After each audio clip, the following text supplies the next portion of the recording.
My name is Rebecca Carter, and the moment I saw my own husband standing outside my late father's attorney's office after the attorney had warned me, "Don't tell your husband or your stepmother. You could be in danger."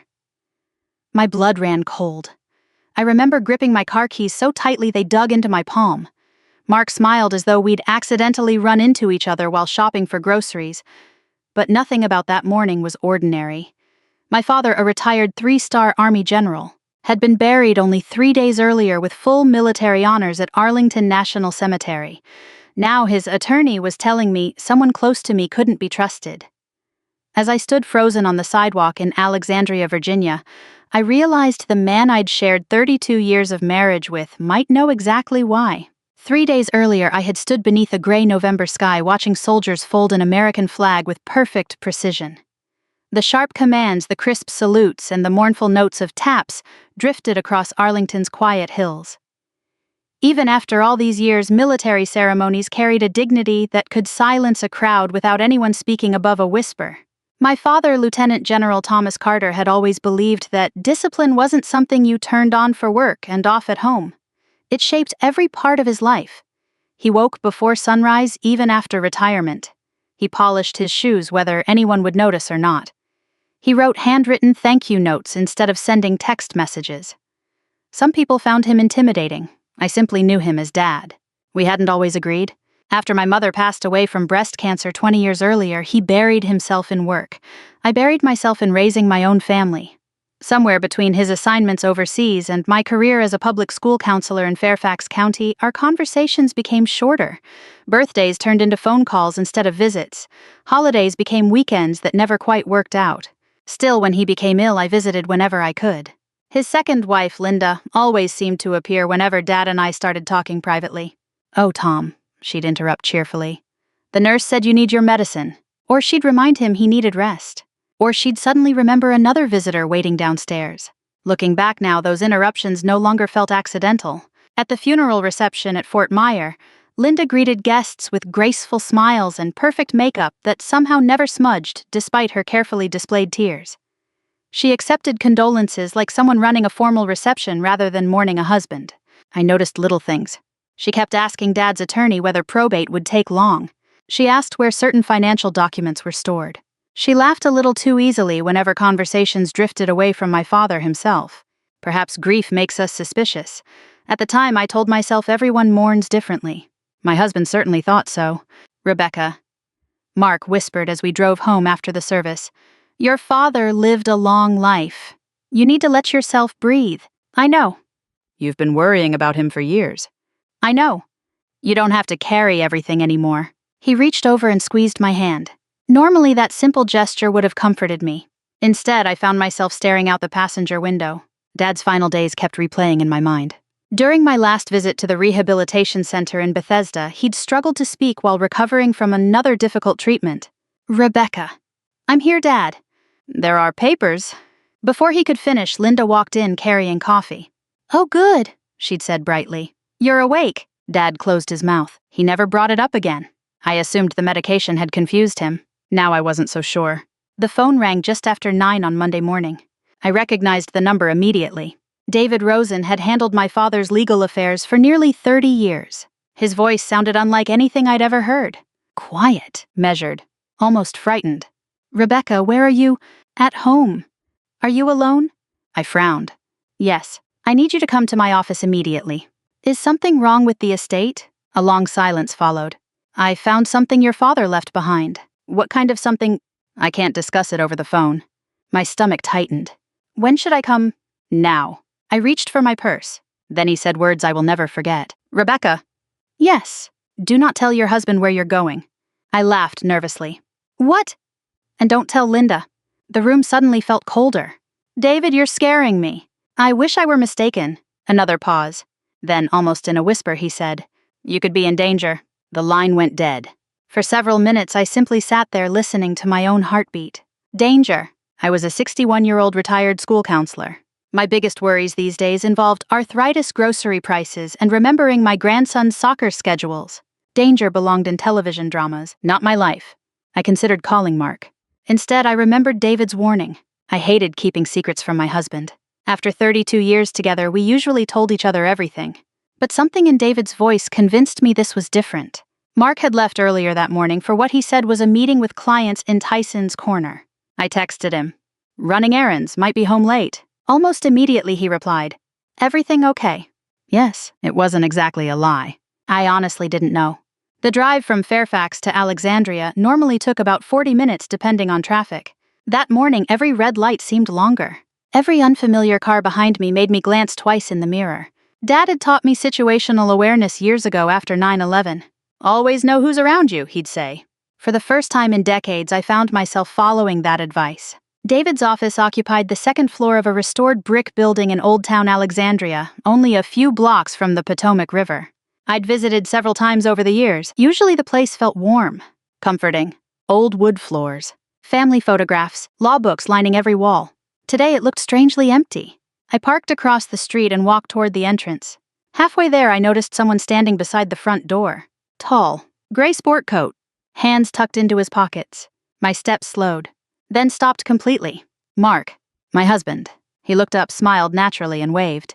"There you are," he called. "I figured I'd catch you before you went inside." The air seemed to disappear from my lungs. David had told no one. I certainly hadn't. Yet somehow my husband was already waiting outside the attorney's office. He tilted his head with the same familiar smile I'd trusted for over 3 decades. "Funny running into you here," he said. I couldn't answer him right away. The words, "funny running into you here," hung in the chilly November air as if they belonged to someone else. My heart was pounding so hard I could hear it in my ears. Mark had always been good at reading me, but for the first time in 32 years, I had no idea what he was thinking. "What are you doing here?" I finally asked. He shrugged with practiced ease. "I had a meeting nearby. I saw your car and figured I'd come say hello." It sounded reasonable. Too reasonable. Old Town Alexandria wasn't exactly small, and David Rosen's office sat on a quiet side street that few people drove past unless they had business there.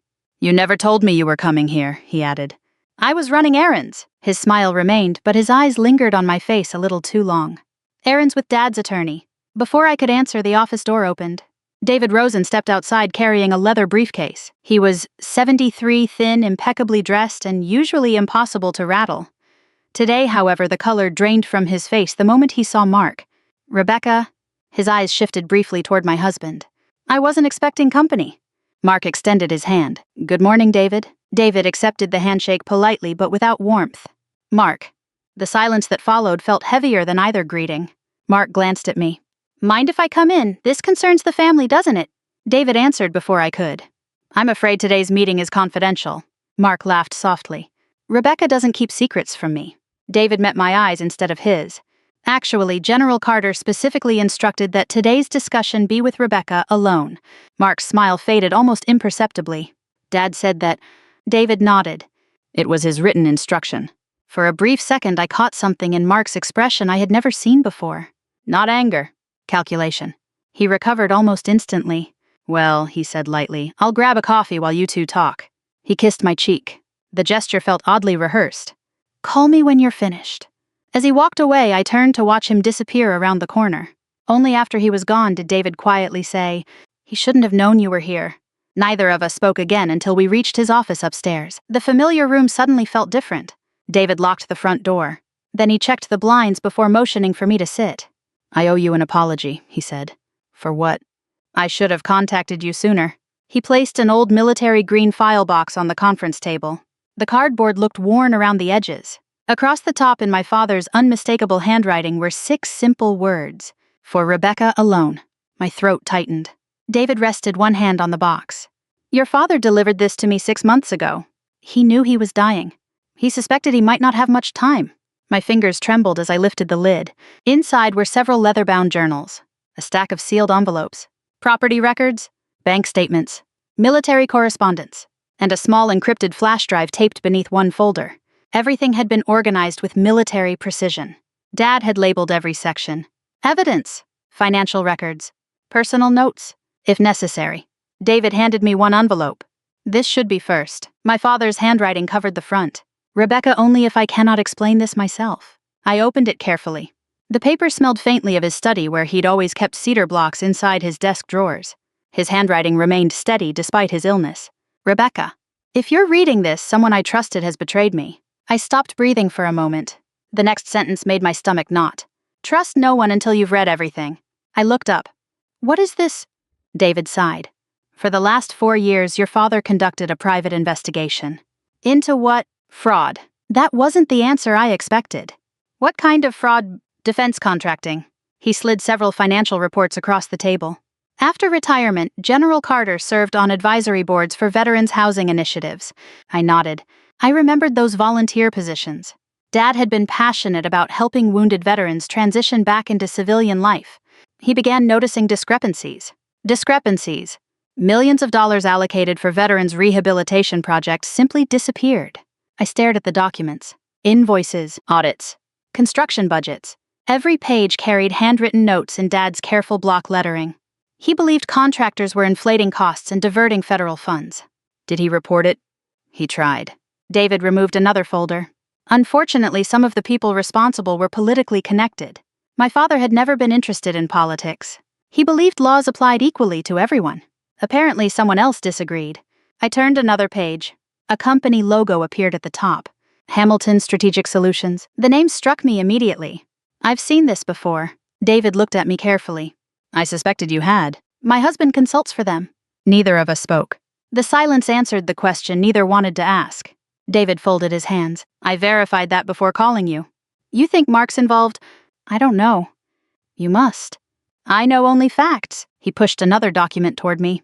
This consulting agreement lists your husband. The signature belonged to Mark. The contract date stunned me.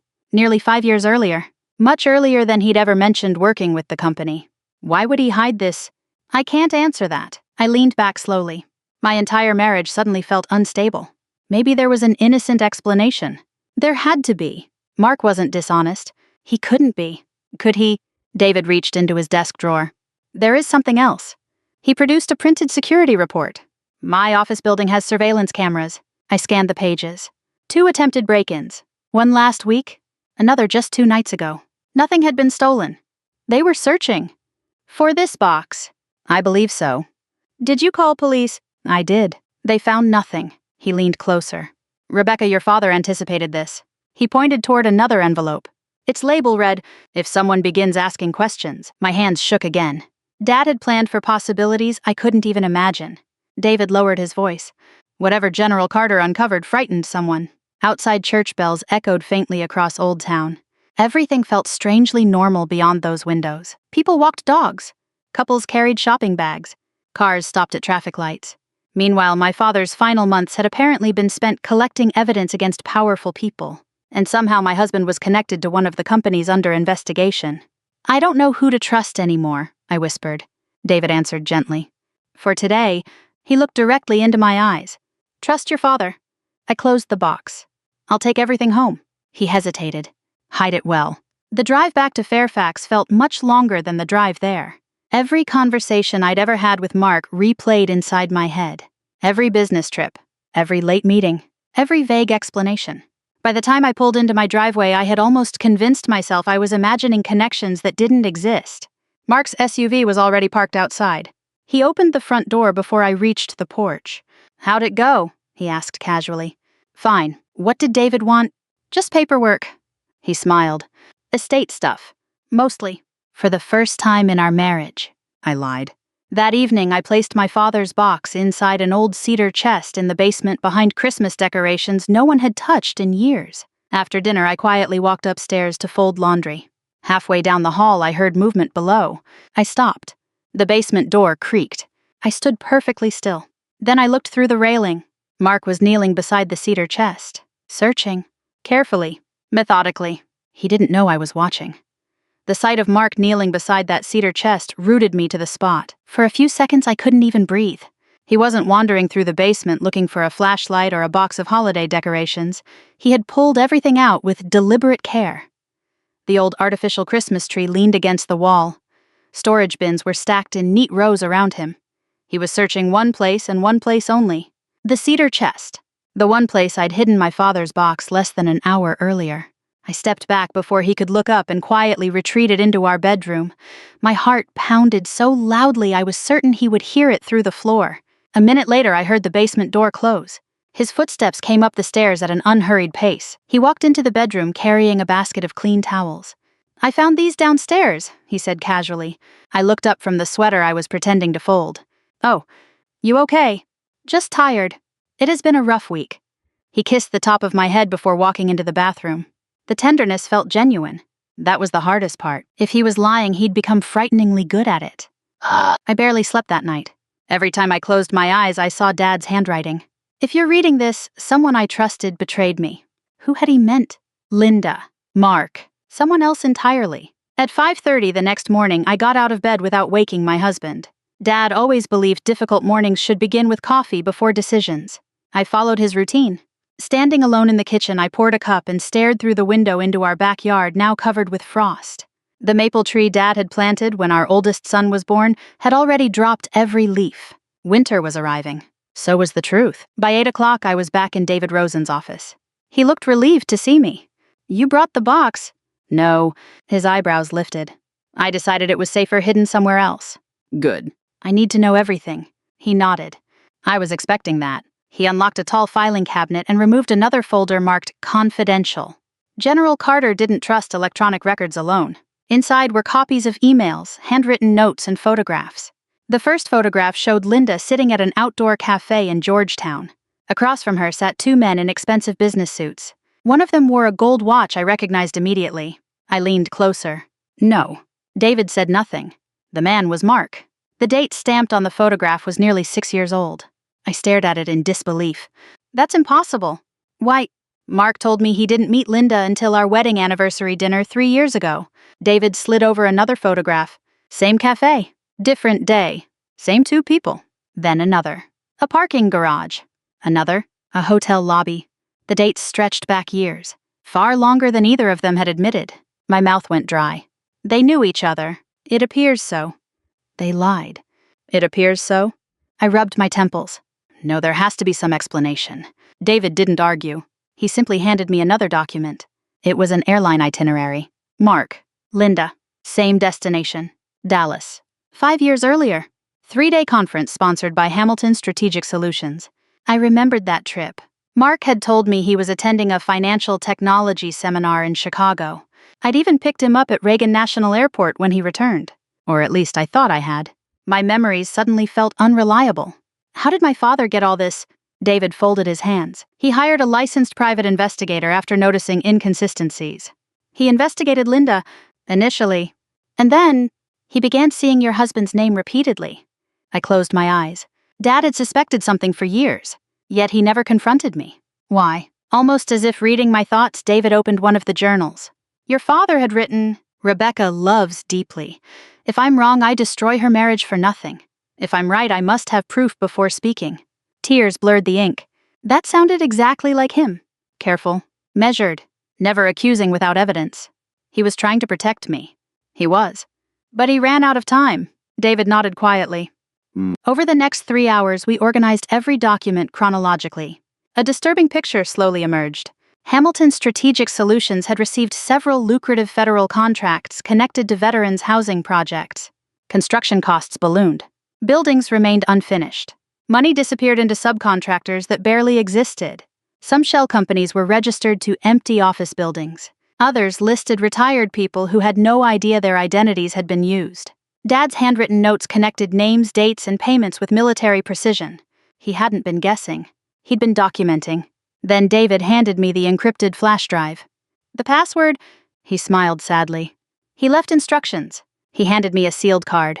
Inside, Dad had written only one sentence. The day you caught your first fish. Despite everything, I laughed softly. I was 8 years old. Lake Anna. The password was the date. The drive unlocked immediately. Hundreds of folders appeared. Financial spreadsheets, recorded interviews, scanned contracts, photos, videos, and one folder labeled Evidence Against My Family. My hand froze on the mouse. I don't think I'm ready. No one ever is. I opened it. The first file was a video. Dad had secretly recorded himself at his desk. His face looked older than I remembered, more tired. If you're watching this, he began, then I've probably failed to finish what I started. I felt tears building again. He looked directly into the camera. Rebecca, if Mark is still in your life, be careful. My breath caught. I pray I'm wrong. He paused. But every piece of evidence points in the same direction. He picked up several photographs. I believe your husband didn't accidentally enter our family. Another pause. I believe he was sent. The room became utterly silent. Even David looked away. I couldn't accept it. Not after 32 years. Not after raising children together. Not after birthdays, anniversaries, illnesses, vacations, grandchildren. People couldn't fake that much of a life. Could they? Dad continued speaking. I've learned that greed rarely begins with stealing money. It begins with convincing yourself people are simply opportunities. The recording ended. Neither of us spoke for nearly a minute. Finally, I whispered, I need air. David walked me downstairs. The cold November wind hit my face like icy water. I stood on the sidewalk trying to steady myself. Across the street, people came and went from cafes carrying coffee cups. Life continued as though nothing had changed. Then I noticed something. A dark SUV, parked half a block away, engine running. Windows tinted. It had been there when I arrived. I hadn't thought anything of it. Now the driver's door opened. A man stepped out. He wore a baseball cap pulled low over his eyes. He looked directly at me, then calmly raised his phone and took my picture. Before I could react, he climbed back into the SUV and drove away. David had seen him too. Neither of us said a word. We didn't have to. Someone else knew I had opened my father's files. The dark SUV disappeared into late morning traffic before either of us could read the license plate. David grabbed my elbow. Get back inside. I want to call the police. You will. His voice remained calm, but I could see the tension in his jaw. First, we need to make sure no one followed you here. We hurried upstairs and locked the office door behind us. David immediately called the Alexandria Police Department and reported the suspicious vehicle. An officer arrived within 30 minutes, took our statements, and explained that without a plate number or a clear photograph of the driver, there wasn't much they could do beyond filing an incident report. I don't want to frighten you, the officer said kindly, but if you believe you're being watched, don't stay alone. Call us if anything else happens. When he left, I looked at David. Someone is nervous. They should be. I thought about my father's words. Greed begins with convincing yourself people are opportunities. For years, I had believed my life was wonderfully ordinary. Now I felt like a character inside someone else's investigation. David picked up the phone again. This is the call your father hoped I'd never have to make. He dialed a number from memory. After only 2 rings, someone answered. Bill, it's David. A pause. Yes. I'm activating Tom's contingency plan. Another pause.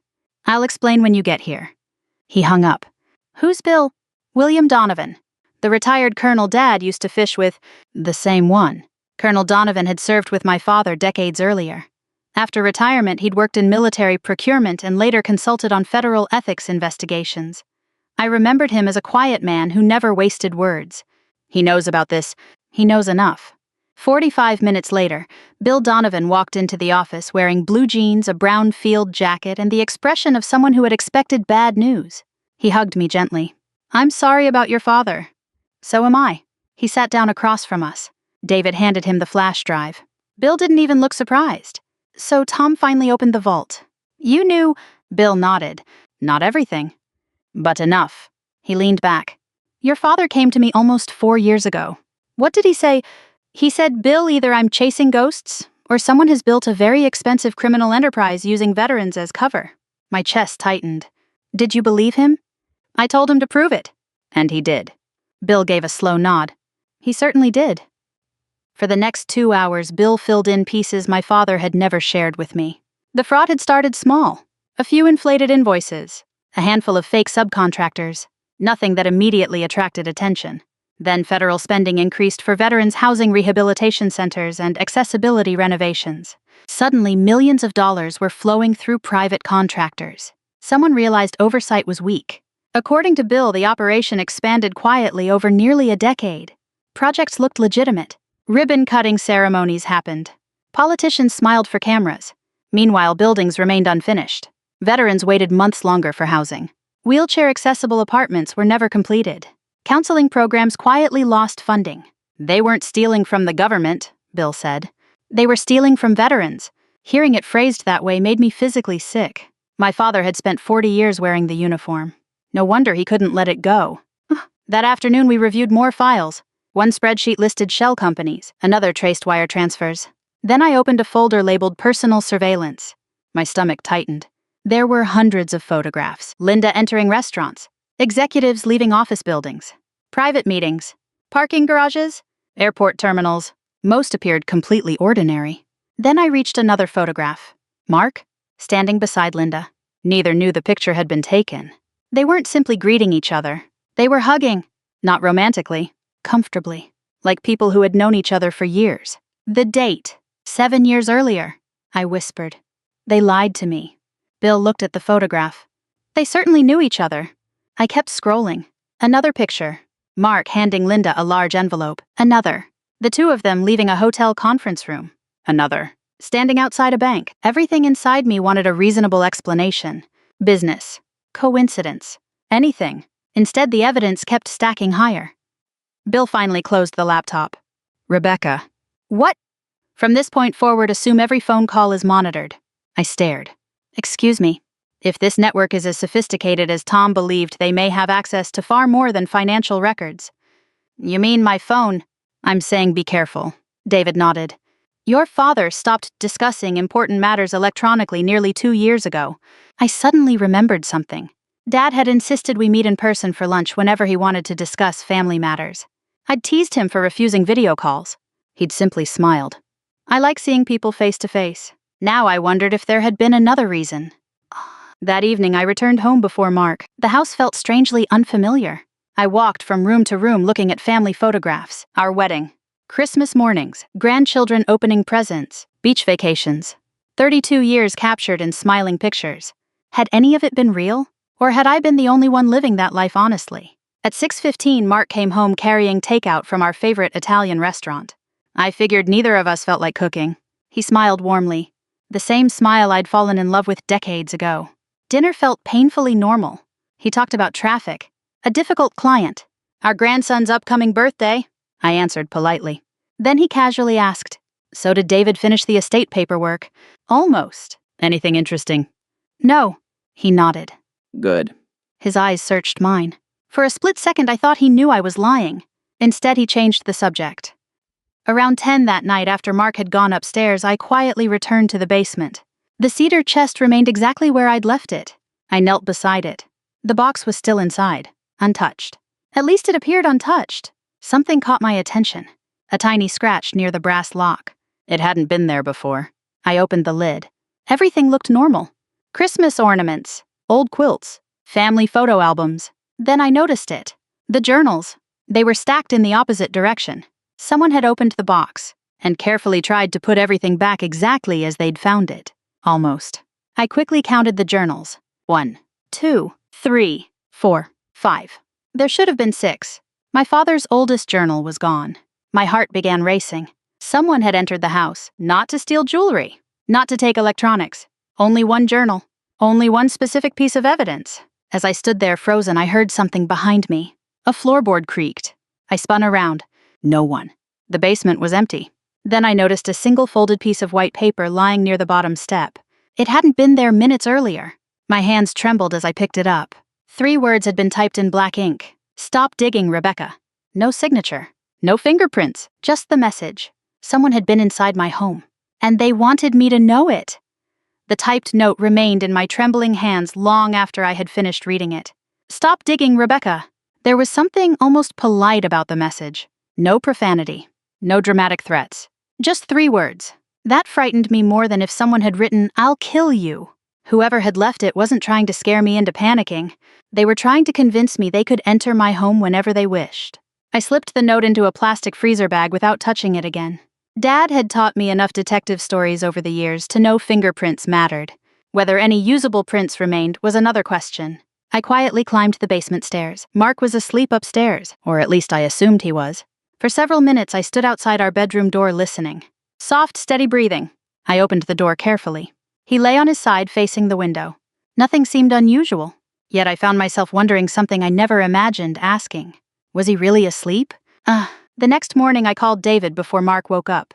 I found a note. He didn't ask what it said. Instead he asked, did they take anything? 1 journal. A long silence followed. Come to my office. I think someone's been inside my house. I know. His answer startled me. What? The missing journal tells me exactly what they were searching for. How can you know that? Because Tom warned me. An hour later I sat across from David and Bill Donovan once again. The plastic bag containing the note rested on the conference table. Bill examined it without touching the paper. "They're escalating." David unlocked another drawer in his desk. "I hoped I wouldn't need this." He removed a sealed envelope. Across the front in my father's handwriting were the words, "Open only if they find the journals." I closed my eyes. Dad had anticipated this too. David carefully opened the envelope. Inside was a single typed page. At the top, my father had written, "If they've taken a journal, then they don't know I made copies." Bill smiled for the first time all week. "That's Tom." David reached beneath a bookshelf. Hidden behind a row of military history books was a small fireproof safe. He spun the combination, opened the door. Inside sat 6 identical leather journals, duplicates. Every page had been photocopied years earlier. I laughed through tears. Dad outsmarted them. "He spent 40 years planning military operations," Bill replied. He rarely relied on one copy of anything. For the first time since Dad's funeral, I felt something besides fear. Hope. That afternoon, Bill introduced me to someone new. Her name was Special Agent Karen Morales with the FBI's Public Corruption and Financial Crimes Division. She met us in a federal office building in Washington, D.C. She was in her early 50s, calm, direct, and clearly familiar with my father's investigation. "I've heard General Carter's name for over 2 years," she said after we were seated. I looked surprised. "You knew about him?"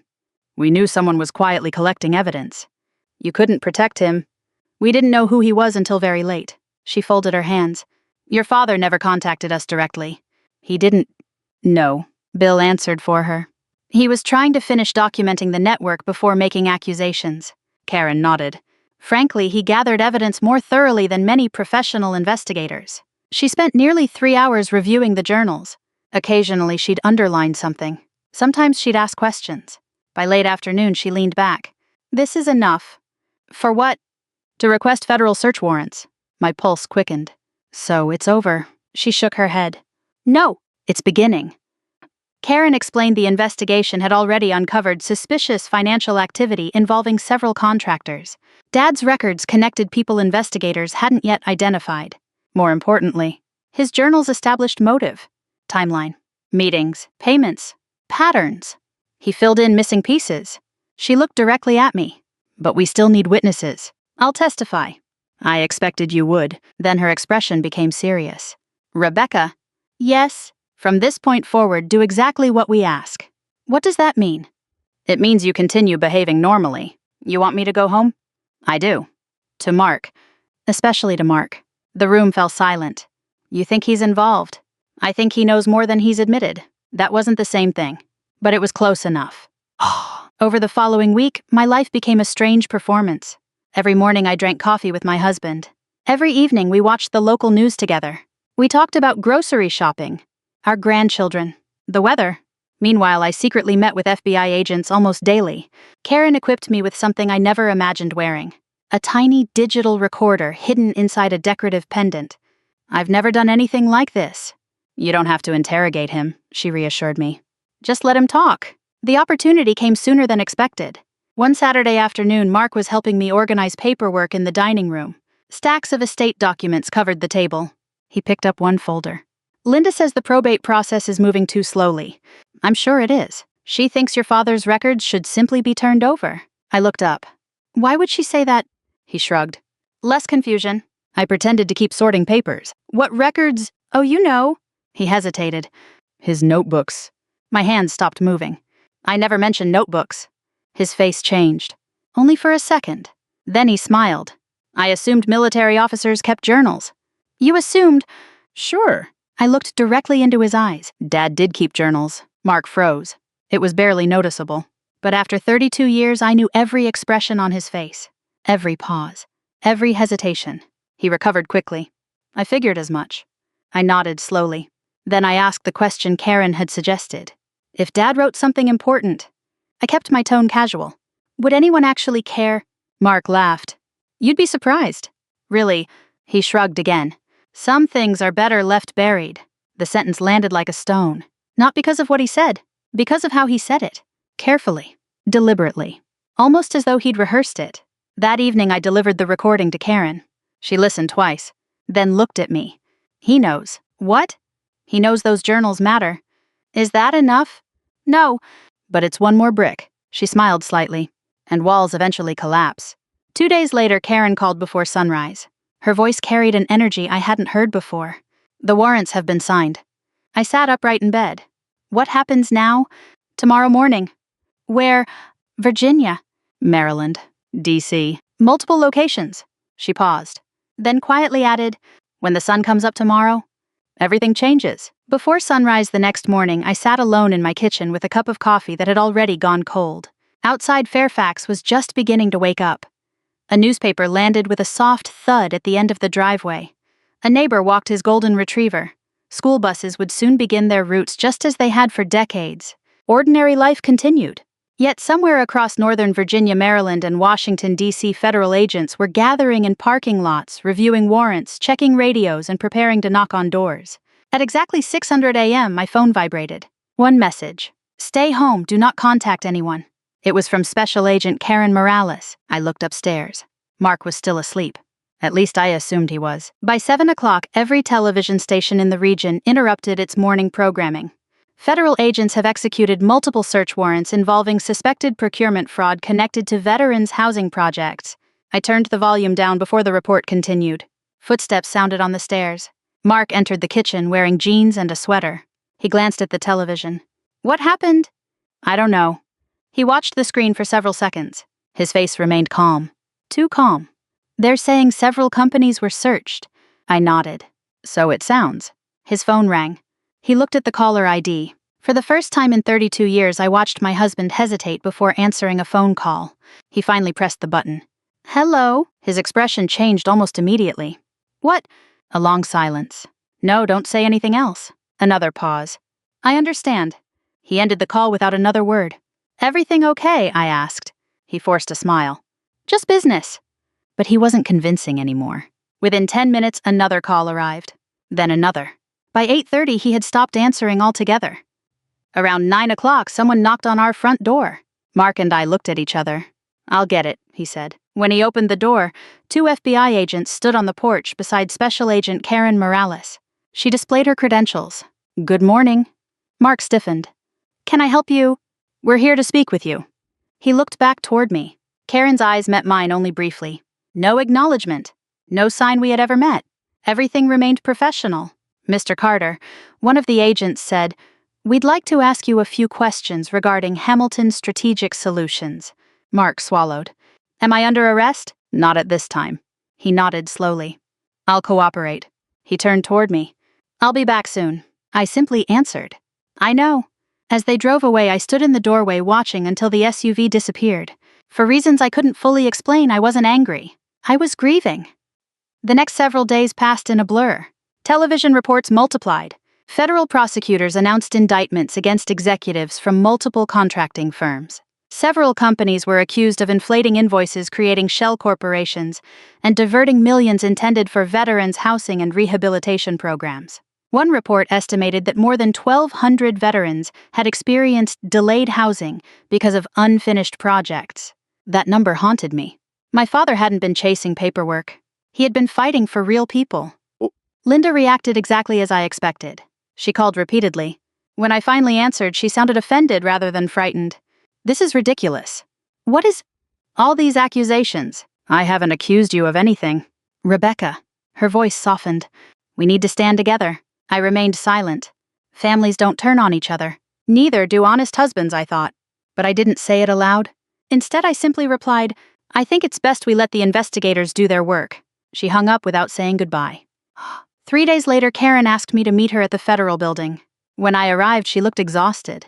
So much paperwork, she said with a tired smile. How bad is it? Worse than we expected. She opened a thick binder. The financial records your father collected led us to accounts we hadn't found. She turned another page. We've already recovered millions. Will the money go back? Most of it. To veterans, she nodded. That's the goal. For the first time in weeks, I felt my father would have approved. Then Karen asked the question I had been dreading.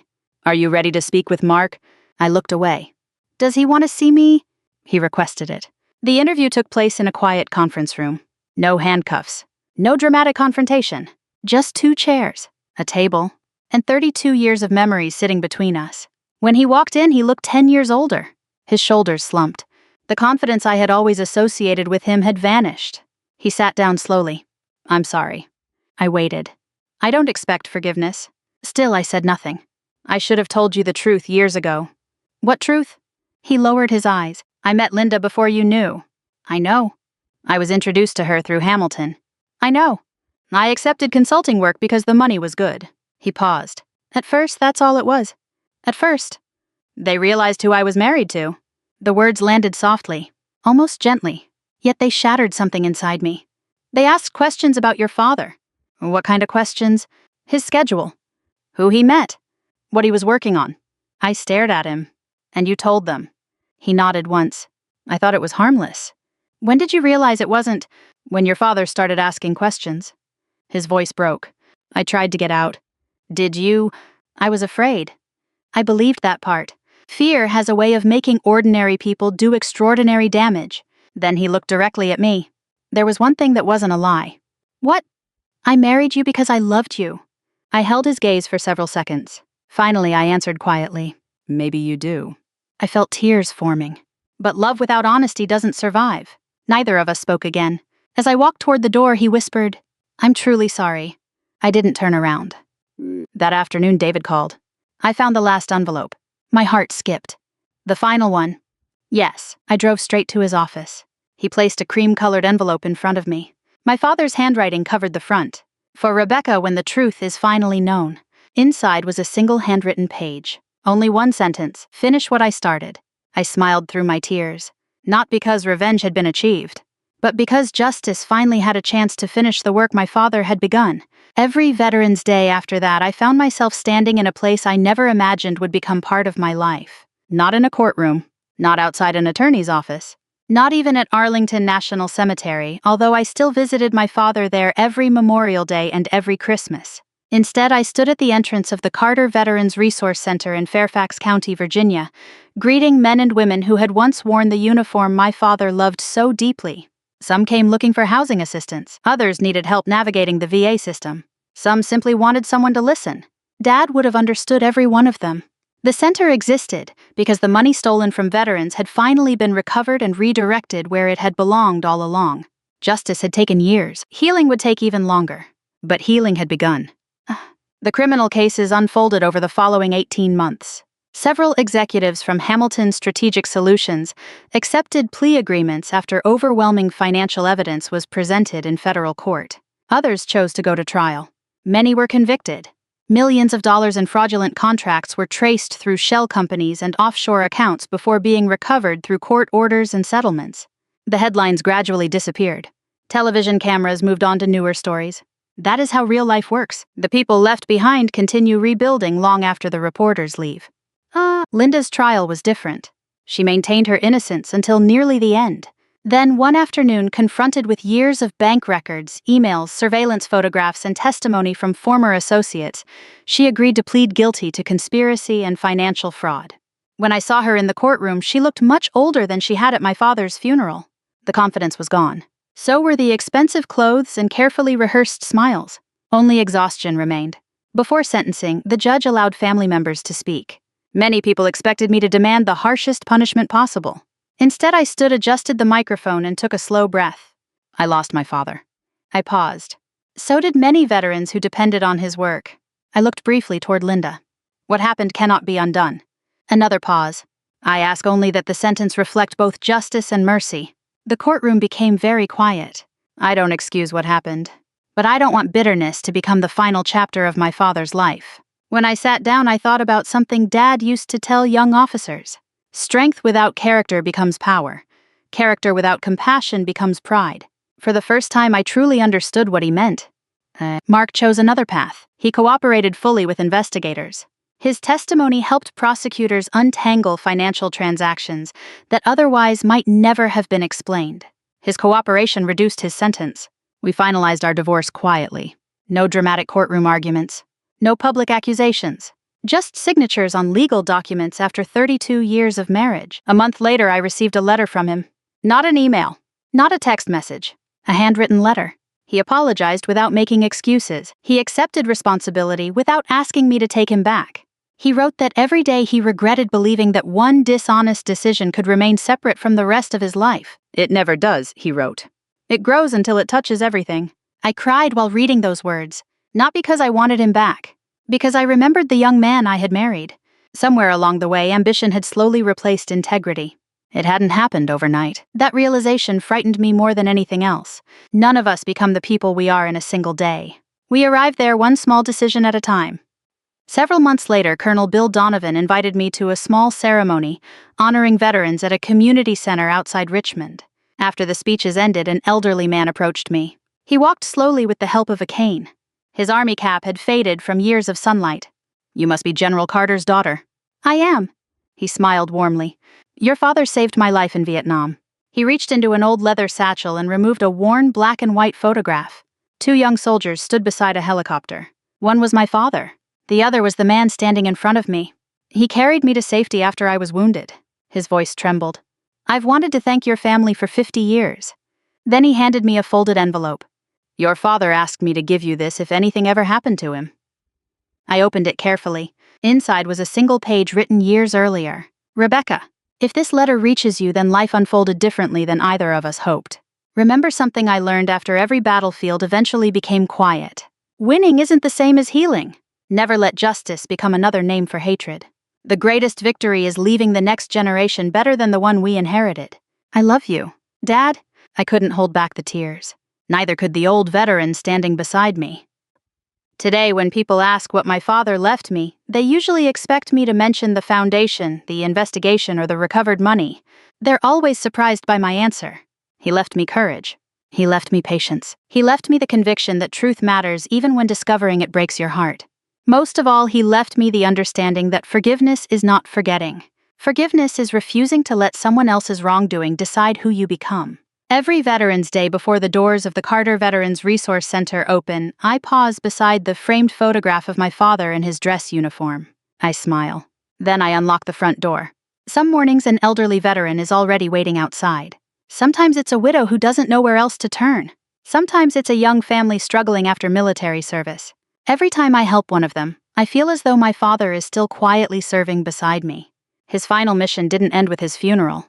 It simply became mine. If this story reminded you that integrity is worth protecting, that family should be built on honesty, and that justice is strongest when guided by compassion, I hope you'll share it with someone who might need that reminder today. And if you'd like to hear more stories about resilience, family, and finding hope after betrayal, I'd be honored if you joined me again. Thank you for listening.